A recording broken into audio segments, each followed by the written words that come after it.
విధి వైపరీత్యమో ఏమో గానీ మహేష్ పాలిట తండ్రి విలన్ గా మారాడు. ఆ villain real life father Krishna అనుకుంటే పొరపాటే. ఓ సినిమాలో మహేష్ కు తండ్రిగా నటించి మంచి మార్కులు కొట్టేసిన నటుడు త్వరలో ప్రతినాయకుడిగా నటిస్తున్నాడు.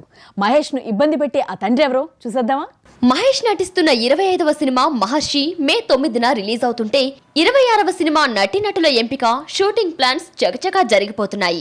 అనిల్ రావిపూడి డైరెక్ట్ చేసే ఈ మూవీ రెగ్యులర్ షూటింగ్ జూన్ లో మొదలవుతుంది. ఇందులో విలన్ గా జగపతి బాబును తీసుకున్నాడు దర్శకుడు. శ్రీమంతుడు మూవీలో జగపతి బాబు మహేష్ తండ్రిగా ఇంపార్టెంట్ రోల్ పోషించాడు.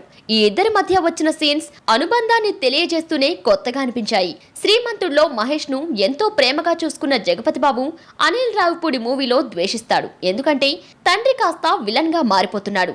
లెజెండ్ తో విలన్ గా ఎంట్రీ ఇచ్చిన జగపతి బాబుకి 2018 బాగా కలిసొచ్చింది. ప్రతినాయకుడిగా నటించిన రంగస్థలం, అరవింద సమేత వీరరాఘవ మరింత క్రేజ్ తీసుకొచ్చాయి. స్టార్ హీరోల పాలిట విలన్ గా మారిన ఈ ఫ్యామిలీ హీరో అనిల్ రావిపూడి దర్శకత్వంలో మహేష్ ను ఇబ్బంది పెట్టనున్నాడు.